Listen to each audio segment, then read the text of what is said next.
రోమీలకు రాసిన పత్రిక 12వ అధ్యాయం మొదటి 2 వచనాలు చదువుకున్నాము. మరొకసారి చదువుకుందాం. కాబట్టి సహోదరులారా, పరిశుద్ధమును దేవునికి అనుకూలమైన సజీవ యాగముగా మీ శరీరములను ఆయనకు సమర్పించుకొనుడని దేవుని వాత్సల్యమును బట్టి మిమ్మను బతిమాలుకొనుచున్నాను. ఇట్టి సేవ మీకు యుక్తమైనది. ఈరోజు మన అంశం వచ్చి బ్రతికులాడుకోవడం. ఏంటిదంట? బ్రతికులాడుకోవడం. బ్రతికులాడుకోవడం అంటే ఇంగ్లీష్ ఏమంటారు? రిక్వెస్టింగ్. అవునా? ఇంకా ఇంకేమన్నాయా? ప్లీడింగ్. ఇది రైట్ వర్డ్. బ్రతికులాడుకోవడం అంటే ప్లీడింగ్ అన్నమాట. రిక్వెస్ట్ అంటే ఇగో గీలను ఒక బస్ స్టాండ్లో దించు, ఇది రిక్వెస్ట్. ప్లీడింగ్ అంటే ఈ దండం పెడతా, ఎట్లాగన్నా సహాయం చేయి. అవునా కదా? అయితే ఒక చిన్న సంఘటన చెప్పి నేను వాక్యంలోనికి వెళ్ళిపోతాను. జాగ్రత్తగా విందాం. ఇది 2 రకాల బ్రతికులాడుకున్నారు. రెండు విధంగా బ్రతికులాడుకోవడం. ఒకటి దేవుని బతికులాడుకోవడం, ఒకటి దేవుని బతికులాడుకోవడం. 2 మనుషులను బ్రతికులాడు. 2 ఉన్నాయి బైబిల్లో. దేవుని బతికులాడుకున్న ఉన్నారు, మనుషులను కూడా బ్రతికులాడుకున్నారు. 2 అవసరం. మంచి భక్తులందరూ కూడా 2 పనులు చేశారు. అటు దేవుని బ్రతికులాడుకున్నారు, ఇటు మానవులను కూడా బ్రతికులాడుకున్నారు. నీవు నేను మనం కూడా బ్రతికులాడుకుంటే ఏం జరుగుతుంది? దేవుని బతికులాడుకుంటే ఏం జరిగిందో విందాం. ఈరోజు కాదు కానీ ఈరోజు ఒకటి విందాం.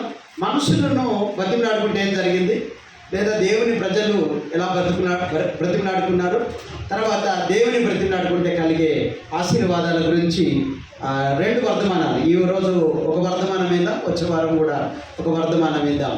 ఈరోజు ఇక్కడ పౌలు దైవజనుడు రోమా సంఘస్థులను బ్రతిమలాడుకుంటున్నాడు. అంతే కదా?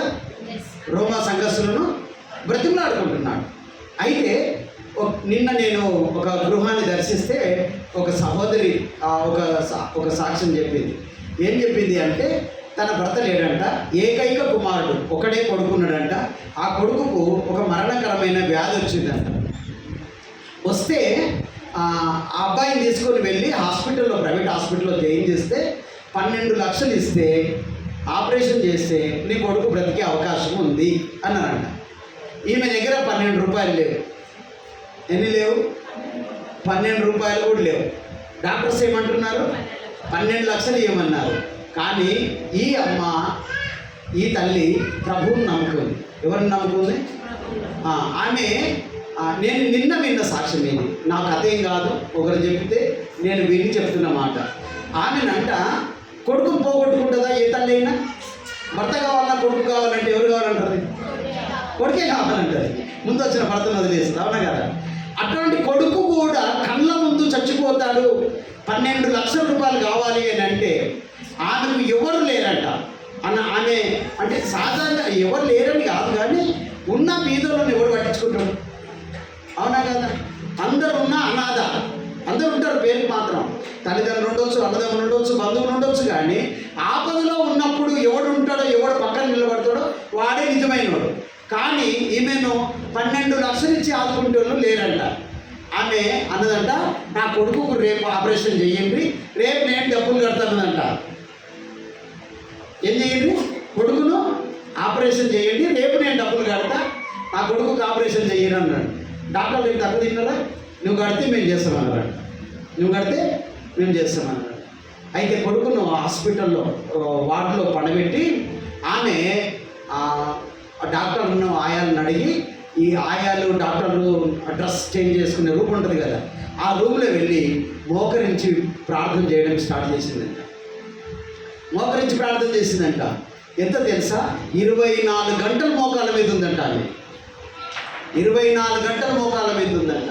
వీళ్ళకి ఏ టైం చెప్పిందో, రేపు ఈ టైం కల్లా కడతానదో అదే టైం వరకు మోకాళ్ళ మీద నుండి రూమ్ లోపలికి వెళ్ళి చేతులు పైకెత్తి, భర్తను పోగొట్టుకున్న కొడుకు కూడా నాకు చచ్చిపోయేటట్టు ఉంటుండు, నేను ఎవరి కోసం బ్రతకాలి ప్రభువా, ఇదిగో నా కొడుకును బ్రతికించు అని ఆ దేవుని బతిమలాడుకుంటుందంట ఆమె. ఎంత అంటే డాక్టర్లు, ఆయాలు, అక్కడ ఉన్న వాళ్ళందరూ కూడా ఎప్పుడు డోర్ తెరిచి ఓపెన్ చేసి చూస్తే ఆమె చేతులు పైకెత్తి ఉన్నాయంట, మోకాల మీదనే ఉందంట. మేబీ అంటే వీళ్ళు చూడనప్పుడు గిట్ట కిందికి వంగిందో లేదో నాకు తెలియదు, కానీ వీళ్ళు చూసిన ప్రతిసారి చేతులు పైకే ఉన్నాయంట, మోకాల మీదనే ఉందంట.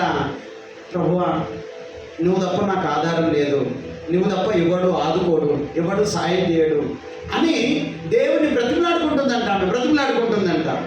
ఏం జరిగిందో తెలుసా? ఆ హాస్పిటల్ సూపరింటెండెంట్ నెక్స్ట్ డే ఆమె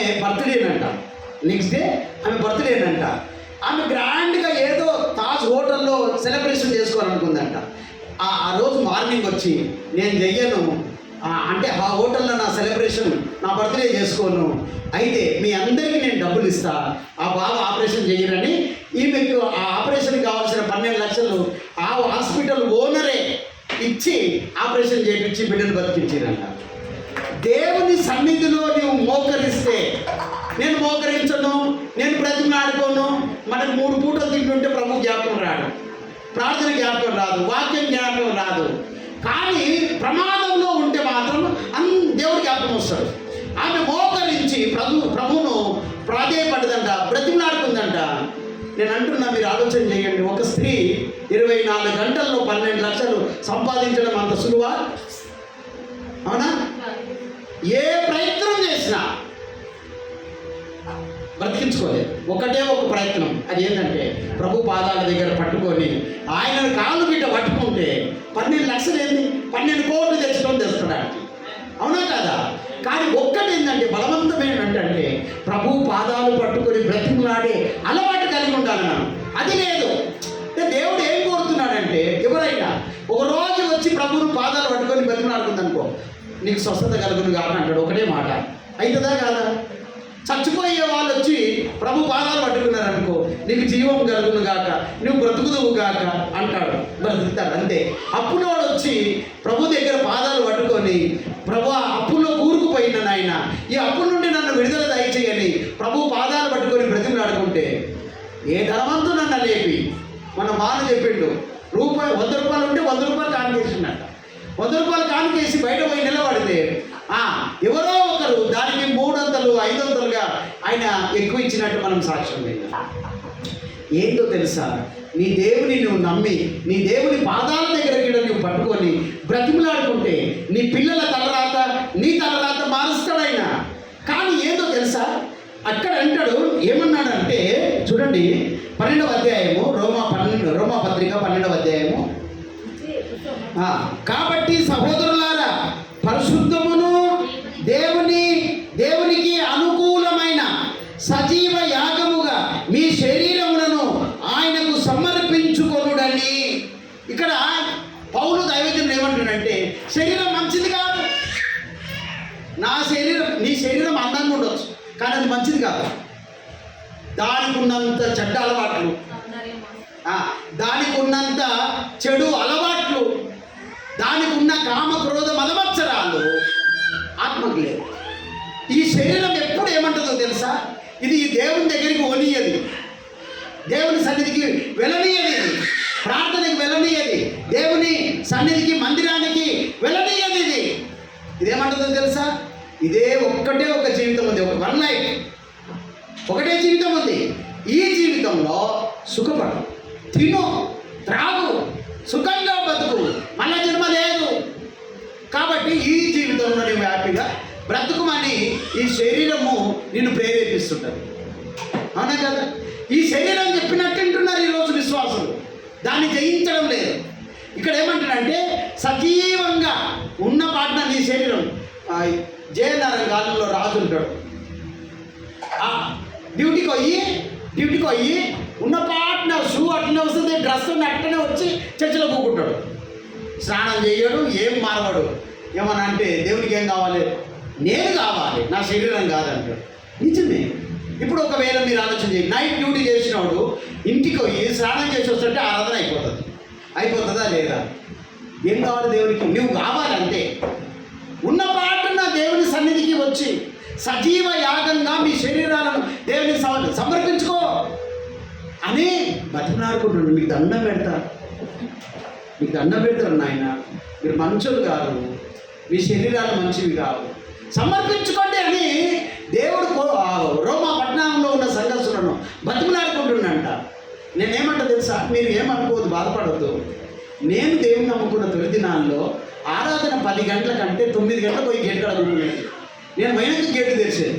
గొప్పతనాన్ని కాదు నేను చెప్పేది, నేను నా దేవుణ్ణి కలుసుకోవాలి, ఆయన సన్నిధికి వెళ్ళాలని ఆ తృష్ణ, ఆ వాంఛ, కోరిక. నేను అంటున్నా, ఏమో దేవుని పరిశుద్ధాత్మ దేవుడు నన్ను ప్రేరేపించి అలా తీసుకొని వెళ్ళిండు. నేను పోయినాకనే గేటు తెరవాలి, చర్చికెట్లు. నాకంటే ముందు గేటు తెరవడానికి వీల్లేదు. అది నా కంకణం. ఎవరి దగ్గరికి వెళ్తున్నాను నేను? నన్ను సృజించి, నన్ను ప్రేమించి, నన్ను కోరుకుని, నన్ను ఇష్టపడ్డ దేవుని దగ్గరికి వెళ్తున్నా. ఎప్పుడు వెళ్ళాలి? నేనేం నేర్చుకున్నా తెలుసా? నేను దేవుని నమ్మక ముందు సినిమా చూడాలంటే గేటు తెరవక ముందు ఉండేది.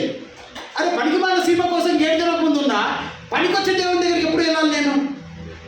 అవునా కదా? అందుకే అంటాడు, మీ శరీరాలతో సజీవంగా ఉన్న పాటున మీరు దేవుని సన్నిధికి రండి. మీరు స్నానం చేసి వచ్చినంత మాత్రం వల్ల పరిశుద్ధులు అవుతారా?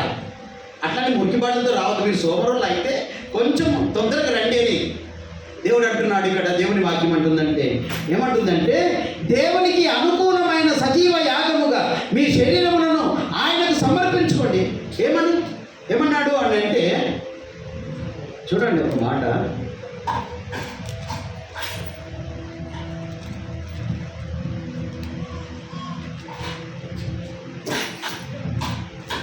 కొరింథీయులకు రాసిన పత్రిక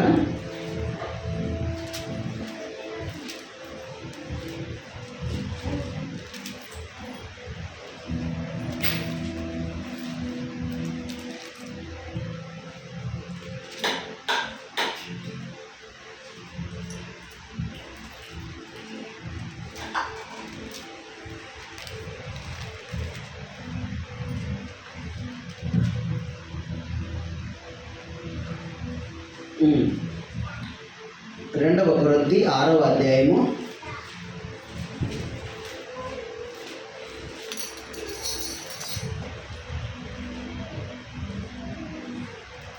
14. మీరు అవిశ్వాసులతో జోడుగా ఉండకుడి, నీతికి దుర్నీతితో ఏమి సాంగత్యము, వెలుగునకు చీకటికి ఏమి పొత్తు, క్రీస్తునకు బెలియాలతో ఏమి సంబంధము, అవిశ్వాసతో విశ్వాసకి పాలెక్కడిది, దేవుని ఆలయమునకు విగ్రహములతో ఏమి పొందిక, మనము జీవము గల దేవుని ఆలయమై ఉన్నాము, అందుకు దేవుడిలాగు సెలవిచ్చుచున్నాడు. చాలు. ఇక్కడ ఏమన్నాడు చెప్పండి, ఏమంటున్నాడు? విశ్వాసికి అవిశ్వాసికి ఎక్కడన్నా కలుస్తారా? విశ్వాసి అవిశ్వాసి కలుస్తారా? కలవలేదు. విశ్వాసతోనే ఉంటాడు, నిజంగా వాడు విశ్వాసి. అవిశ్వాసతో ఉండడు. వెలుగు చీకటి ఎప్పుడు కలవదు. యేసు ప్రభు దయ్యం కలవరు. అవునా? నీ దేహము దేవుని ఆలయం. మరి దేవుని ఆలయం దేవుని దగ్గరికి రావాలి కదా. అంటాడు, సజీవ యాగంగా మీ శరీరాన్ని ఏం చేయాలంట? దేవునికి. ఇది నాది కాదు, ఈ శరీరం నాది కాదు, ఈ శరీరం నాది కాదు, ఈ కళ్ళు నాది. మీరు బాగా టీవీలు చూస్తున్నాం, సీరియల్ చూస్తున్నాం అంటే దేవుని ఆలయంతో ఏం చూస్తున్నారంట? చెడును చూస్తున్నారు, చెడుతో చూస్తున్నారంట. దానియేలు గ్రంథం 5వ అధ్యాయంలో బెల్షెజర్ అనే రాజు ఉంటాడు. బెల్షెజర్ అనే రాజు ఉంటాడు. ఆ రాజు దేవుని మందిరంలో నుంచి తీసుకొచ్చిన ఉపకరణాల్లో ద్రాక్షరసం పోసి తాగుతుంటాడు. ఏమైంది? దేవుని ఉగ్రత అతని మీదకి దిగి అతన్ని మొత్తితే ఎముకలన్నీ లూజ్ అయ్యి, నడుములు, కాళ్ళు, చేతులన్నీ, కీళ్ళన్నీ వదిలిపోయి కుప్పకూలి చచ్చిపోయి. దేవుని ఆలయమై ఉన్నారు మీరు. కాబట్టి ఆ ఆలయం ఏం చేయాలంటే దేవునికి సజీవ యాగంగా మనం దేవునికి సమర్పించుకోవాలంట. శరీరం నాది అంటే కుదరదు. అది ఎవరిదంట శరీరము? దేవుడు కన్నాడు దాన్ని. ఆ దేవాలయాన్ని అంటే నీ దేహాన్ని దేవుడు సృష్టించుకున్నాడు. ఆ దేవాలయంను పాడు చేయొద్దు, ఆ దేవాలయాన్ని దేవునికి దూరం చేయొద్దు. ఉన్న పాటున మీరు దేవునికి మీ శరీరాన్ని దేవునికి సమర్పించుకోండి అంటాడు. సమర్పించుకున్న తర్వాత మనదంటూ ఏముండదు. సమర్పించుకున్నాను అంటే చూడండి, నేను ఇంతకుముందు చెప్పిన ఒక ఎస్ఐ వచ్చిండనుకో, గన్ను పెట్టిండనుకో తలకు, ఏం చేస్తారు? సరెండర్ అవుతారు. అవునా? ఏం చెప్పినట్టు అది చేస్తాం. అవునా కదా? ఇక చేస్తారు కదా. అట్లనే దేవుడు ఏం చెప్తే అది చేస్తున్నావు అంటే నువ్వు సరెండర్ అయినట్టు దేవుడికి. దేవుడు చెప్పేది ఒకటి, నువ్వు చేసేది ఒకటి. అంటే నీ దేహాన్ని, నీ ఆత్మను దేవుడికి సమర్పించుకోలే, నీ ఇష్టానుసారంగా బతుకుతున్నావు అంతే. ఇక్కడ అంటున్నాడు పౌరు దైవజనుడు, నీ శరీరాన్ని, నీ మనసును, నీ ఆత్మను సజీవంగా ఉన్న పాటన దేవుడికి సమర్పించుకో. ఏమనాలి? ఈ దేహం మంచిది కాదు ప్రభువా, దీన్ని నువ్వు నడిపి. నేను నడిపించిన అనుకో ఏమంటది? తినమంటది, తాగమంటది, పండమంటది. అవునా? అది దేవుడికి సమర్పించుకుంటే ఆత్మానుసారంగా నడుచుకుంటాం మనం, శరీర ఇచ్చలను అనుసరించాం. గలతీ పత్రిక 5వ అధ్యాయంలో మనకు తెలిసి విషయాలు, మనకి సమయం లేదు. రెండోది చూడండి, మొదటిది ఉన్నపాటున మీ శరీరాలని దేవునికి సమర్పించుకోవాలని దేవుడు బతిలాడుకుంటున్నాడు. రెండోది పౌలు కొరింథీ సంఘాన్ని ఎలా బతిలాడుకుంటున్నాడో చూడండి. 4వ అధ్యాయం, మొదటి కొరింథీ 4వ అధ్యాయము 4:15-16. క్రీస్తునందు మీకు ఉపదేశకులు 10,000 మంది ఉన్నను, తండ్రులు అనేకులు లేరు. క్రీస్తు యేసునందు సువార్త ద్వారా నేను మిమ్మల్ని కంటిని గనుక మీరు నన్ను పోలి నడుచుకుని వారై ఉండవలెనని ఏమంటున్నాడు పౌలు దైవజనుడు? బతిమలాడుకుంటున్నాడు కొరింథీ సంఘాన్ని. మిమ్మల్ని కన్నా ఇక్కడ ఉన్నారు, పిల్లలు ఉన్నారు, తల్లిదండ్రులు ఏం కోరుకుంటారు? తల్లిదండ్రులు పోలి పిల్లలు నడవాలని కోరుకుంటారు.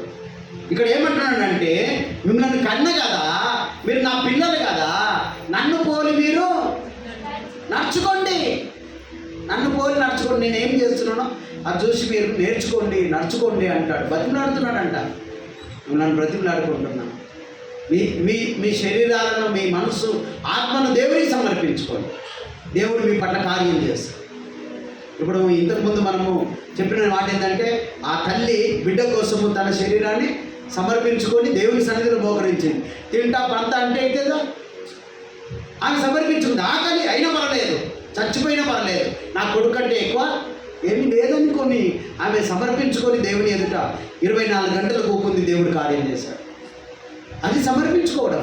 ఇక్కడ పౌలు దైవజనుడు అంటే, నన్ను పోలి నడుచుకోండి, నన్ను పోలి నడుచుకోండి. నేను క్రీస్తును పోలి నడుచుకొనిచున్న ప్రకారం మీరు నన్ను పోలి నడుచుకోండి, నన్ను పోలి నడుచుకోండి. ఆ మాట చూడండి. 11వ అధ్యాయము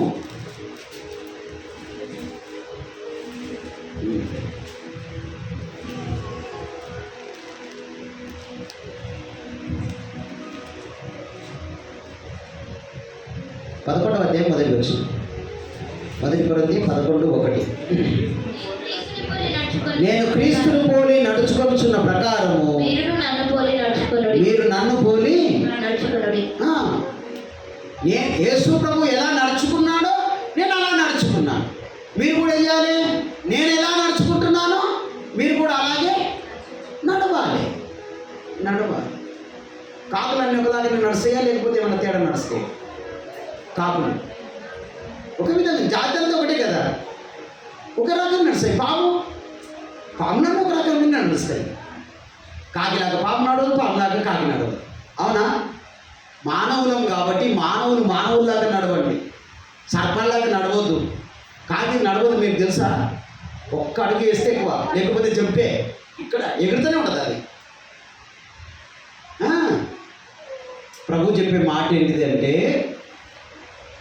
మీరు నన్ను పోలి నడుచుకోండి. నిన్ను చూస్తే ఎవరు కనిపించాలి? ప్రభు కనిపించాలి. అవునా?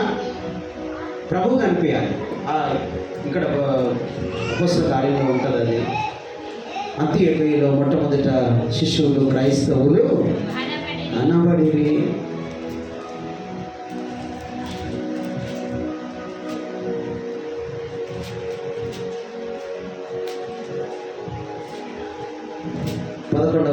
అపోస్తల కార్యము 11:26.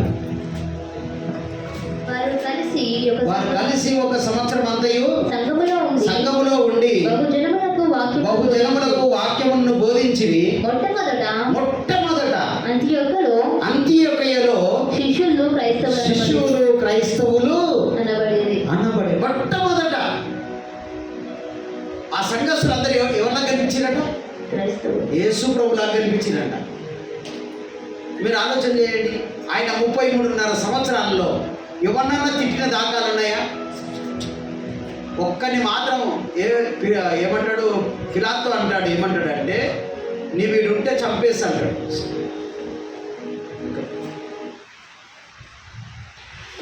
వీడుంటే చంపేసాను అంటాడు. అప్పుడు నేను ఇక్కడనే ఉంటా, ఆ నక్కతో చెప్పండి, ఆ నక్కతో చెప్పాను అంటాడు. ఒక మాట, నక్కతో చెప్పాను. ఇక్కడ కూర్చో అంటారు. ఇక్కడ దేవుని వాక్యం ఏం చెప్తుంది అంటే, నేను క్రీస్తును పోలి క్రీస్తు ప్రేమాస్వరూపి. అవునా? దయగలవాడు, కనికరం కలిగిన వాడు, సహాయం చేశాడు, ఆకలితో ఉన్న వాళ్ళకి అన్నం పెట్టాడు, చనిపోయిన వారిని లేపాడు. అవునా? తిట్టి, దూషించి, అవమానించి, కొట్టిన వాళ్ళని కూడా వీరు ఏం చేస్తున్నారో వీరిని తెలియదు కనుక వీరిని క్షమించన్నాడు. ఇప్పుడు పౌలు దైవజనుడు అంటున్నాడు, నేను క్రీస్తుని పోలి నడుచుకుంటున్నా, మీరు నన్ను పోలి నడుచుకోండి. మిమ్మల్ని చూస్తే ఎవరు కనిపించాలి? మీలో ఎవరు కనిపించాలి? ప్రభు కనిపించాలి. అబ్బా, దయ కలిగింది, కనికరం కలిగింది, జాలి కలిగినది, మంచి అన్న అనాలి. అవునా? అది ఇక్కడ మనము చూసినట్లయితే, సజీవ యాగంగా మీ శరీరాలను దేవునికి, మీ ఆత్మలను సమర్పించుకోండి. అంతేకాకుండా మరి మనం అందరం కూడా క్రీస్తును పోలి నడుచుకోవాలి. మన మాట తీరు మారాలి, మన నడవడి మారాలి, మన బ్రతుకు మారాలి. నిన్ను చూస్తే అవి చచ్చిపోయినప్పటి నుంచి వీళ్ళు మార్పు వచ్చిందనా? అవునా? చచ్చిపోయినప్పటి నుంచి మార్పు కనిపించాలి మనలో. నిజంగా వీళ్ళు క్రైస్తవులే అనాలి. కానీ చర్చికే పోతారు, కానీ వాళ్ళలో మార్పు ఏమి లేదు అంటే ఇంకా మనం దేవునికి ఏమి సమర్పించుకోలేదు అన్నట్టు. మన బతుకును మనం బతుకుతున్నాం, పేరుకు మాత్రమే మనము క్రైస్తవులుగా, క్రీస్తును సంఘస్థులుగా ఉన్నాము, కానీ నిజమైన దేవుని బిడ్డలుగా మనము లేమని మనం గుర్తెరగాలి. మొదటిది, మనల్ని మనం దేవునికి సమర్పించుకోవాలి. అంటే పౌలు దైవజనుడు బతికినాడుకుంటున్నాడు. రెండోది ఏంటంటే, నేను క్రీస్తును పోలి నడుచుకుంటున్నాను ప్రకారం మీరు కూడా క్రీస్తును పోలి నడుచుకోవాలని మరి దేవుడు తన ద్వారా, తన ఆత్మ ద్వారా ప్రేరేపించి మనకు రాస్తున్నాడు. మూడవ మాట మీద 2 కొరింథీ 2వ అధ్యాయం 8వ వచనం. కావున వాని ఎడల మీ ప్రేమను స్థిరపరచవలెనని మిమ్మును బతిమాలుకొనుచున్నాను. అందరు తీసిరా? 2 కొరింథీ 2వ అధ్యాయము 8వ వచనం మళ్ళీ చదువుకుంటా. కావున వాని ఎడల మీ ప్రేమను స్థిరపరచవలెనని మిమ్మును బతిమాలుకొనుచున్నాను. ఓకే,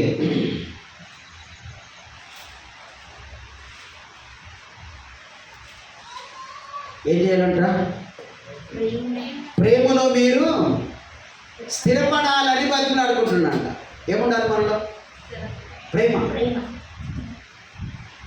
నేను అంటున్నా, డబ్బుతో కొనలేనివి, అధికారంతో కొనలేనివి దేంతో కొనవచ్చు? ప్రేమతో కొనవచ్చు. ప్రేమతో కొనవచ్చు. వదిలే పెట్టే కూర్చో.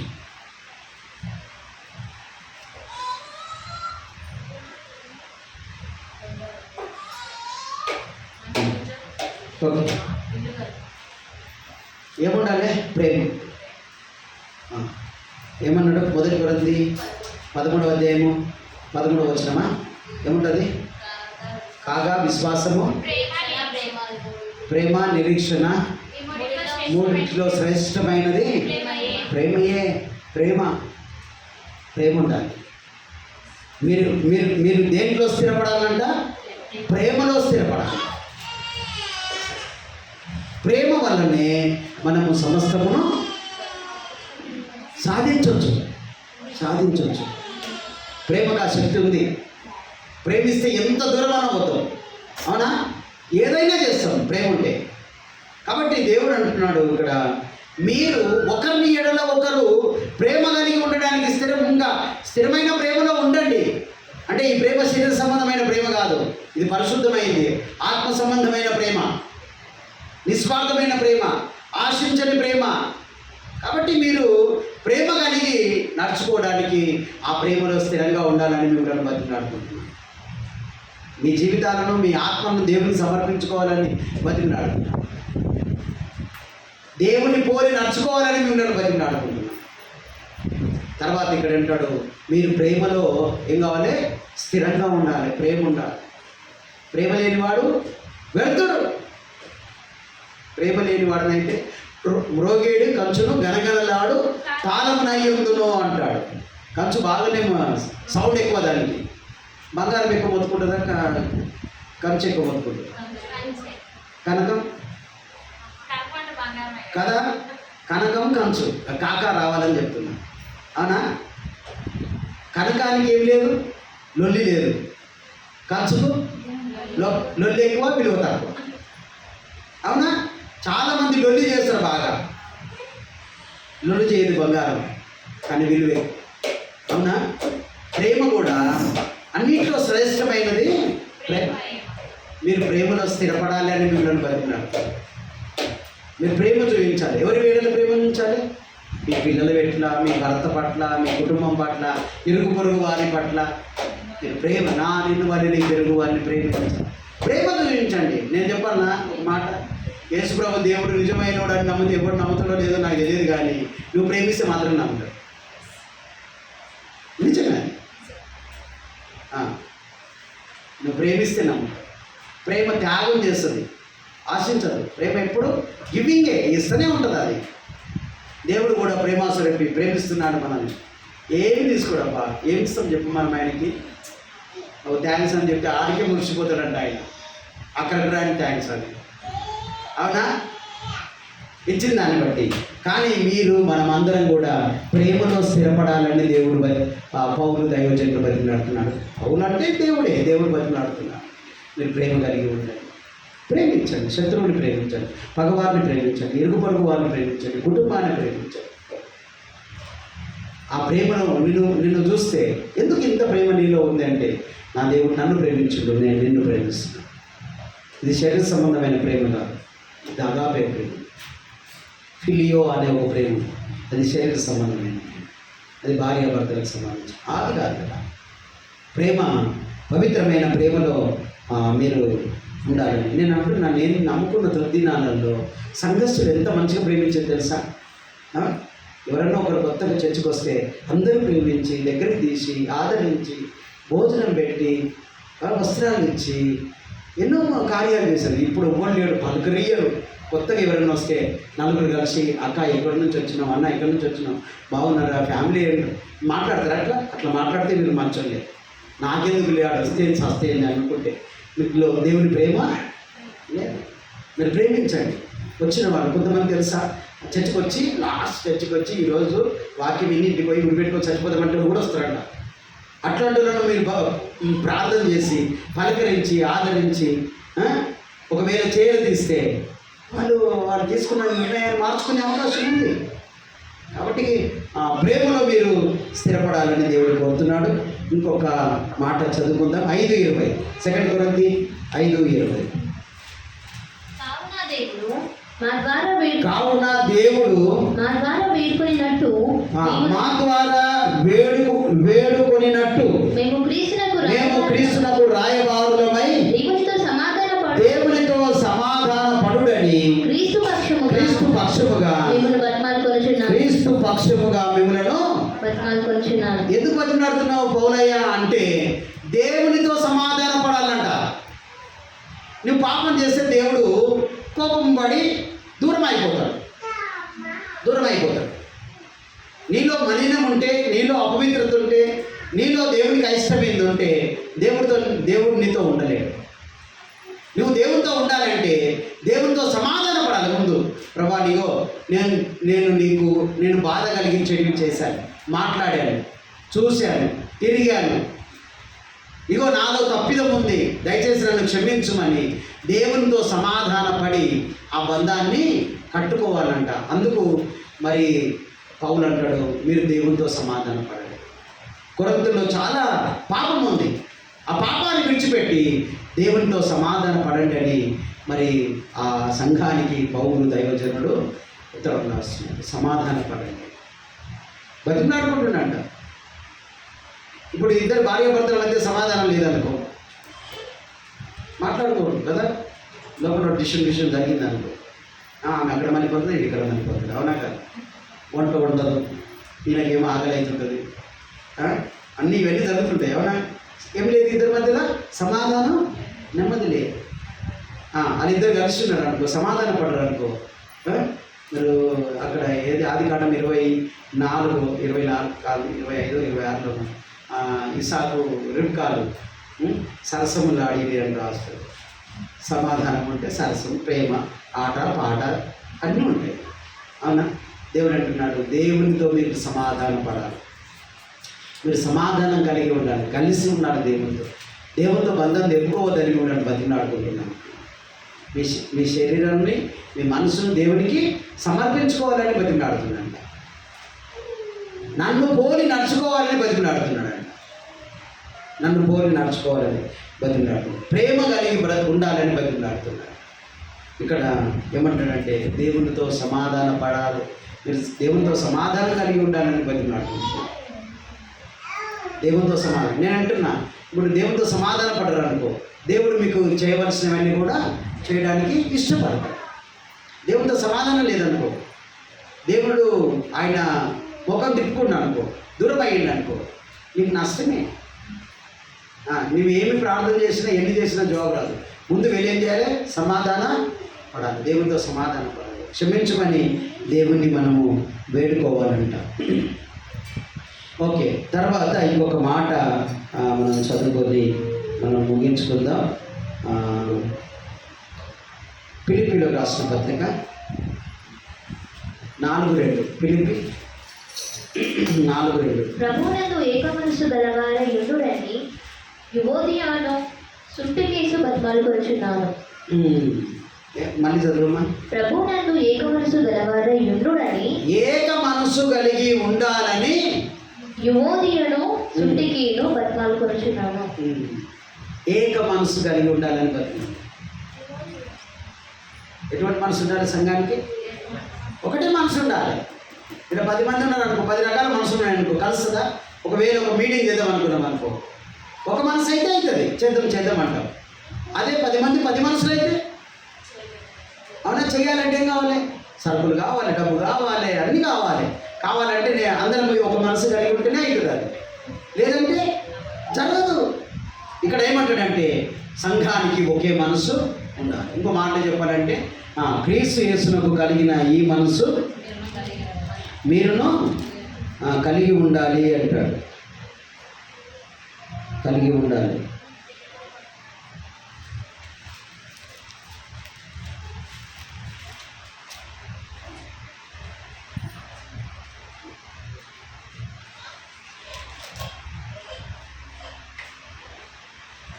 ఓకే, సమయం అయిపోతుంది కనుక ఇక మనం ముగిద్దాము. ఇక్కడ ఏమన్నాడంటే మనకు మనసు చాలా ప్రాముఖ్యమైనది. నేను అంటున్నా, చాలా డేంజర్ ఏందో తెలుసా? మనసే, అవునా. ఆ మనసులో దేవుడు ఉంటే, మనసు అంటే హృదయం, ఆ హృదయంలో దేవుడు ఉంటే, ఏక మనసు క్రీస్తున కలిగిన మనసు మనం కూడా కలిగి ఉంటే నీకు మేలు, నీ ఇంటి వారికి మేలు కలుగుతుంది, నీ వల్ల అనేకులకు మేలు కలుగుతుంది. నీ మనసే బాగాలేదు, ఆ మనసులో దేవుడు లేడు, హృదయంలో దేవుడు లేడు అంటే అక్కడ అంటాడు పౌరుడు దేవుడు, మీకు ఏక మనసు కలిగి ఉండాలి. సంఘానికి ఏక మనసు కలిగి, కుటుంబంలో ఒకటే మనసు కలిగి ఉండాలి. అప్పుడు దేవుడు ఆ ఇంటిని దేవుడు దీవిస్తాడు, ఆ వ్యక్తిని దేవుడు దీవిస్తాడు. మనం సమర్పించుకోకపోతే, మనం క్రీస్తును పోలి నడవకపోతే, మనము ప్రేమ కలిగి ఉండకపోతే, మనం ఏక మనసు కలిగి జీవించకపోతే దేవుడు క్రీస్తున్నాడు. ముందు దైవజనుడు అంటున్నాడు, బ్రతిమలాడుకుంటున్నాడు. మీరు క్రీస్తు యేసు మనసు కలిగి నడవాలని బ్రతిమలాడుకుంటున్నాడు. అలా లేకపోతే మనకు ఆశీర్వాదాలు ఉండవు. దేవుడు కోరుకున్నది దేవునికి ఇవ్వాలి, అవునా కాదు? ఏ కోరుకుంటున్నావు అంటే నీ దేహమే దేవుని, దేహము, ఆత్మ, మనసు, హృదయం, ఇది దేవునికి కావాలి. అది ఇయ్యం కానీ అన్ని ఇస్తాంటే నీ హృదయం ఇయ్యను అని నీవని కానుకలు ఇస్తా దశమ ఎవరు కావాలి నీకు? ఎందుకు ఆయనకి ఏం అవసరం అండి? ఆయనకి హృదయంలో వారు చోటియ్యనొల్లకపోయేది. హృదయంలో ఏమి ఇయ్యారంట? చోటు లేదంట దేవునికి. లోకము చోటు ఉంటే, లోకము నీ దేహం మనసులో ఉంటే దేవునికి చోటు ఉండదు. దేవుడు అంటున్నాడు, బతిమలాడుకుంటున్నాడు, బతిమలాడు మీరు క్రీస్తు మనసు కాదు. ప్రేమ కలిగి ఉండాలి, ఒకరినొకరు ప్రేమ కలిగి ఉండాలి.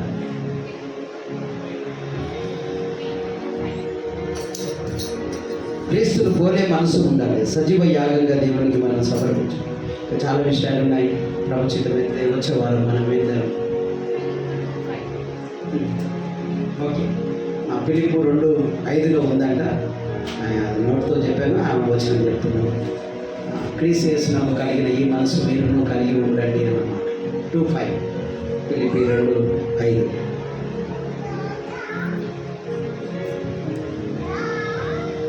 ఓకే, ప్రార్థన చేసుకుందాం. ప్రేమ గల దేవుడా, దయగల తండ్రి, కృపగల యేసయ్యా, నీకు వందనాలు, స్తోత్రాలు నాయన. ఈ యొక్క మధ్యాహ్నం వేళ సమయంలో క్రీస్తు యేసునకు కలిగిన ఈ మనసు మీరు కూడా కలిగి ఉండాలి అని బతిమలాడుకుంటున్నాం నాయన. మీకు వందనాలు, స్తోత్రాలు. దేవునితో సమాధాన పడాలి అని మీరు బతిమలాడుకుంటున్నారు.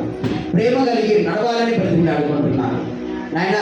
మరి నన్ను పోలి నడుచుకోండి అని మీరు బతిమలాడుకున్నారు. ప్రభు నీకు స్తోత్రాలు, వందనాలు. సజీవ యాగంగా మీ శరీరాలను సమర్పించుకోమన్నారు. అందుకు మీకు వందనాలు చెల్లిస్తున్నాను. వచ్చిన వారందరినీ పేరు వరుసన దర్శించండి, బలపరచండి, భద్రపరచండి నాయన. నిన్ను పోలి నడుచుకోవడానికి కృప చూపించమని సిలువలో చనిపోయి తిరిగి లేచి రానయ్యున్న క్రీస్తు యేసు నామమున ప్రార్థించి అడిగి పొంది ఉన్నాము పరమ తండ్రి.